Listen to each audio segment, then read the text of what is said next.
are listening to The Wellness Project. I'm your host, Des, and this is episode number 121.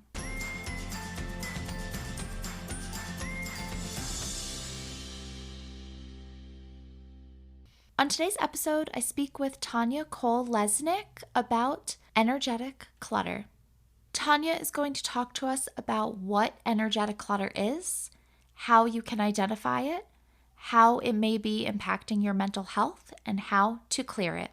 Tanya has been a psychotherapist and coach for over 27 years, and she has found that the area of energetic clutter is so important for people's mental health and wellness. So I'm really looking forward to speaking with her about this topic. I would really appreciate it if you would leave me a review on iTunes or on Spotify. The link is in the show notes, so you could go check that out and leave me a review. It helps to spread the word. I would greatly appreciate it, so thank you for that. And now, help me welcome Tanya. All right, everyone. I am here with Tanya. Tanya, thank you so much for joining me today. Thank you, Desiree. I'm excited for our convo. Me as well. So I would love for us to get started, for you to introduce yourself to myself and our listeners and share how you got into the mental health field. I am Tanya Cole-Lesnick, as you said, and I have been a psychotherapist and coach for more than 27 years now, and really have dedicated my life especially to the transformation that comes along with small, intimate groups. Mostly because when I started out, I actually was a graphic designer before I became a therapist and then coach. And I went into a group therapy situation of my own, which changed my life. So I was going to say dramatically, but really, I mean, in just such a solid, important, deep way that I decided to change my career and go back to school and became a licensed clinical social worker and then a coach. And now I do both.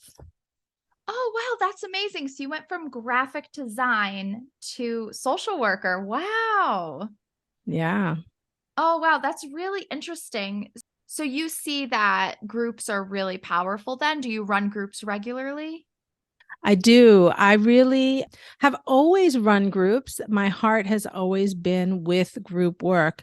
But as of last January 2022, I started to build a new business, a new chapter in my career where I am leading now with group.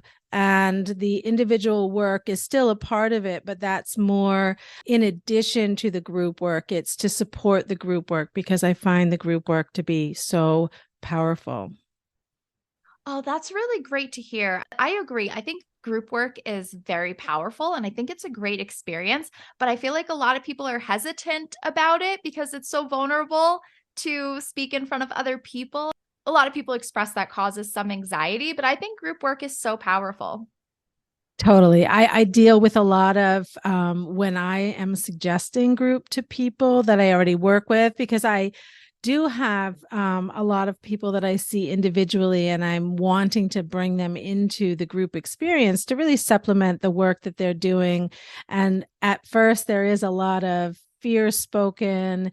People do not like the idea often, and it takes some really sharing with people what they can get out of it, because I think the benefits from group can be very different than the benefits of individual, and they really complement each other well. But as I said before, I do think it's such a powerful tool. So yeah, so I try and help people understand what they can get from that.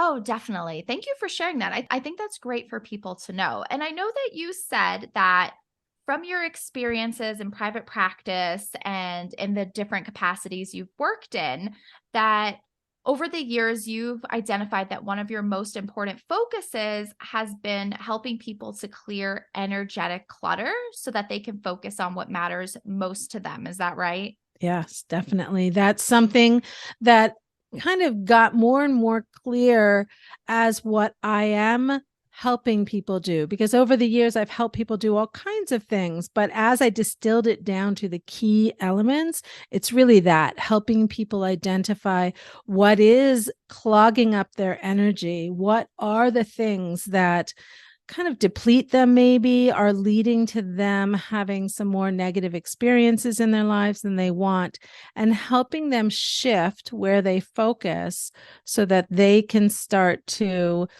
have more of what they long for in their lives, what they want, what they value in their lives. That is really interesting. And I know for myself and my listeners as well, I can't wait to learn more about that. So, can you get us started with explaining what exactly energetic clutter is for our listeners that may not be familiar with that? Yeah. I mean, the way that I envision energetic clutter, it's all the things that really demand a lot of attention and energy from us that are kind of automatic. We're not necessarily choosing some of these things. And it feels like, for example, a limiting belief. Somebody could have a limiting belief like, oh, being productive at all times is the only way to be. Like, that's the priority. Let's always be productive at all times.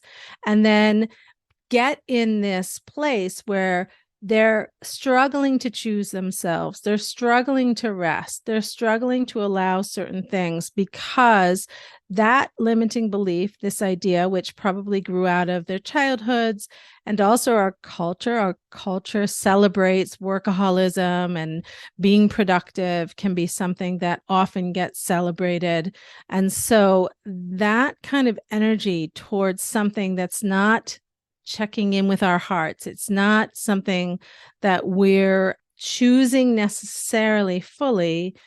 That kind of thing can clog up our energy. So that's one example, limiting beliefs. There are others. I mean, there's tons. We all have them. There are things like feeling like we're not enough.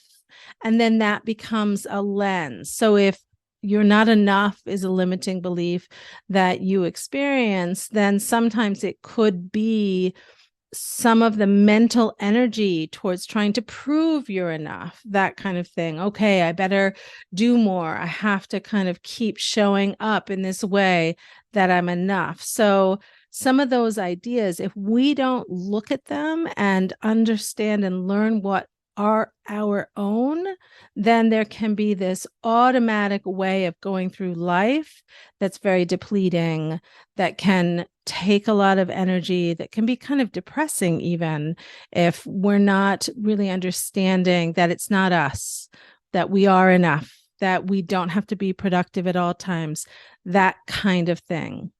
I think this is going to resonate with a lot of our listeners today. So, just to clarify a little bit for my own understanding, is energetic clutter just those ideas, those beliefs, kind of what's going on in your mind? Or does that also apply to our regular responsibilities, chores, obligations, jobs, things like that? Yeah, I'm so glad you're asking that. Actually, the limiting beliefs is just one example. So, yes, there are things like taking on more than what is comfortable for us and feeling like we don't have a choice. So, I think definitely with a lot of people, but I would say moms in particular have this focus of, I need to take care of everybody else first, and then I can get to myself. But then usually they're so exhausted by the end of the day. And that's another example of an idea. It doesn't have to be that way. What would you do if you chose? What would you do if you didn't? Of course, moms have to take care of their kids, but if I think we overdo it in our culture, and I think we can let our kids take on more for themselves, and we don't have to protect our kids quite as much as we do from discomfort or having to take on certain things. Another example of energetic clutter is when we say yes to too many things and then we feel resentful, because then a lot of energy goes towards that. I mean, there's definitely a theme here, and I keep talking about when we overdo it, when we're not checking in with ourselves, when we're not giving ourselves a rest, that kind of thing. What are some of the things that lead us to doing that?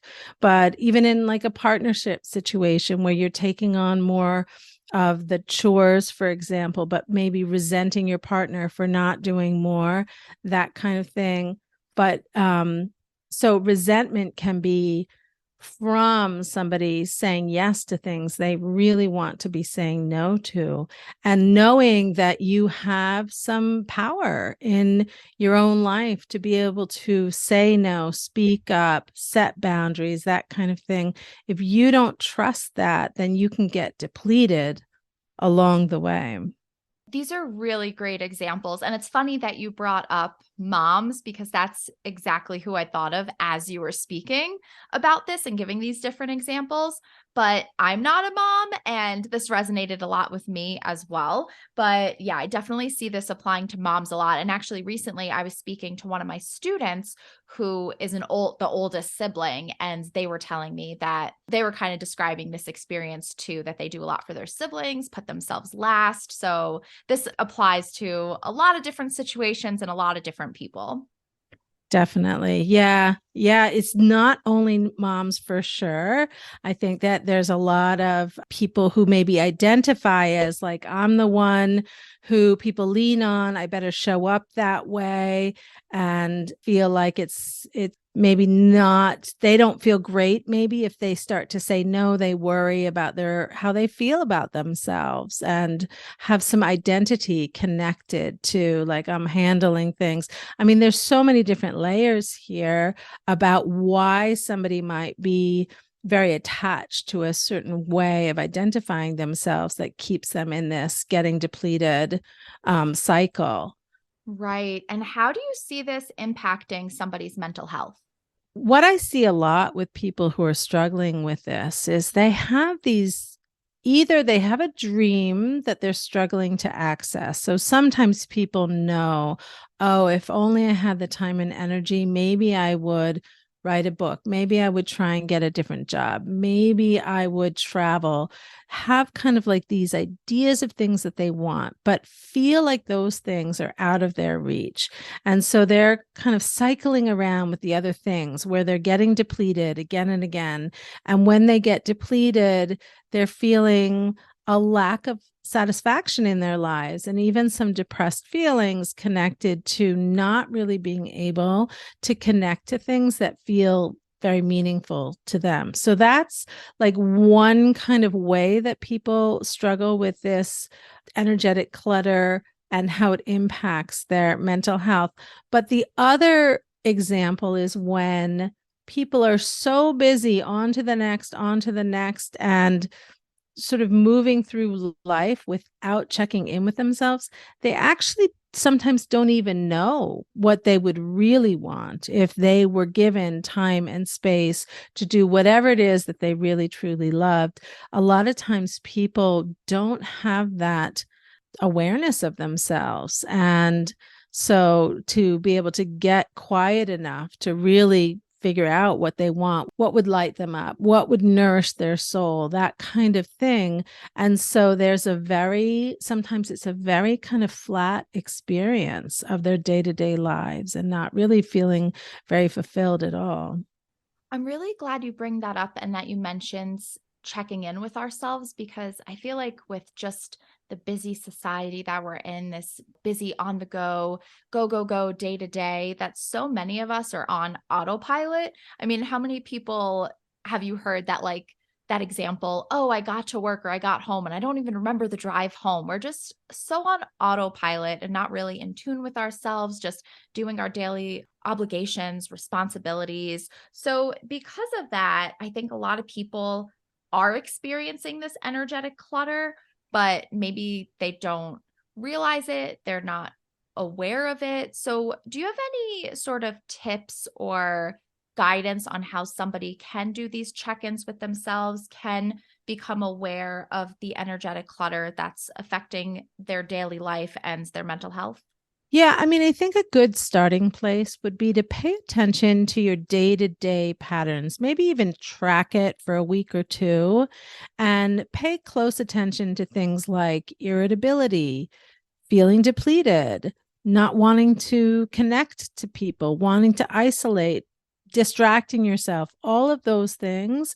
Just pay attention. I mean, they're all in some levels sort of normal for everybody in some degree, but when it starts to feel like it's too big a part of your day-to-day life and your life satisfaction is really impaired by some of those levels, then it's worth really looking underneath to get a better understanding.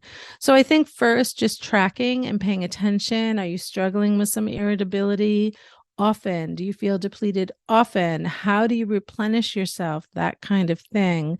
And if you find that the pattern is in a way that's interfering with your life satisfaction, maybe picking one of those patterns and trying to go into it a little bit more. So if you notice, okay, yeah, I tend to feel irritable a lot, and then start to look at it. You've tracked it. Well, what just happened when you started to notice you were feeling irritable? And try and get a better understanding of what some of the things are that are impacting you. Things like, are you doing too much? Are you feeling depleted? Are you saying yes to things you really want to be saying no to? Are you feeling a little lost and a little disconnected from your heart? Do you feel really unclear about what does bring you some level of peace or some level of joy or meaning? That kind of thing. And when you start to peel away those layers and get more information, the more you can spend some time getting to know yourself, the better. And then starting to give yourself permission for things. So, for example, if it's getting depleted, that you start to recognize as you track those patterns. And you're like, man, I put too much on my plate. I feel like I don't have a choice. But if I don't change this pattern, I can see this going on and on and on. And then give yourself permission to start pulling things off of your plate to see, well, what does feel better? What happens when I slow down? What happens when I am more discerning about what my priorities are and what's not going to make it to the list for the day? That kind of thing. Okay, great. And yeah, I was going to ask you how someone can begin to shift their energetic clutter or clear their energetic clutter. But what if, for example, their energetic clutter is coming from their daily obligations, things that like they come home from their full-time job, they're commuting, they have kids, they have to do the dishes, they have to do the laundry, they have to feed the kids, get them in bed, like these daily obligations to the point where they're not even really focusing on themselves. And when they do, they are using those distractions and their kind of wind down is just, scrolling social media or being on Netflix for the night. Yeah. I mean, I think to really question, does it have to be as tight? Does somebody's schedule have to be as tight as the way it's set up? But I hear you. I mean, there's a lot of privilege in not having to have such a tight schedule. But I do think that there's more wiggle room than people often allow themselves to see. So I think partnerships could share the weight better often. So if somebody is coming home and there is a partner in the home, there isn't always, of course, but if there is, to make sure that that's something that, the chores in the house get divvied up. I think kids can be more involved than people necessarily encourage their kids to be, so that it's not all the parents, that the kids can participate more. Obviously, that's when they're of a certain age. And I think if the reality is, I'm depleted, work is exhausting, and there's stuff at home and it just is what it is. Sometimes giving yourself permission to leave the dishes tonight, I'll do them in the morning when I have more energy, can be a way. So permission, or it can be what do you feel really nourishes you, and starting to give yourself some little bits and pieces throughout the day that can nourish you so that you can have a chance to catch your breath. Sometimes even like 10 minutes of sitting outside in the fresh air, or taking even a little bit of a walk, or reading a little bit or something, reaching out to a friend, something a little bit sometimes can really go a long way in helping to re-energize somebody and helping somebody to come back to feeling grounded and ready to kind of go on to the next thing. But I would really challenge people with their ideas of have to. I think people get very attached sometimes to this idea is I have no choice. It's the only thing I can do. I can't do less. And I would challenge people to find little cracks in that so they can start taking better care of themselves. Oh, yeah, I fully agree. Those are really great tips. Thank you for sharing that. And Yeah. as for those kind of mindset things that you were talking about, the limiting beliefs, things like that, how can somebody identify those kind of thought patterns or daily habits or patterns that aren't serving them anymore? I think it goes back to some of that tracking. If you find yourself feeling in this like I compulsion kind of. So I'll give you an example from my own life. When I went to group, which changed my life, I went into that situation feeling very flawed. And as I was doing group and connecting to other people on their inner journeys, I started to realize that I wasn't flawed, I was human. There, we all struggle, and that I was be able to connect to people I really admired who had very similar struggles to mine. And so putting yourself in an environment where you can start to learn about yourself can be, as I was saying before, it can be so helpful, so powerful. And one of the patterns that I learned about myself in that process is that I had a tendency towards people pleasing.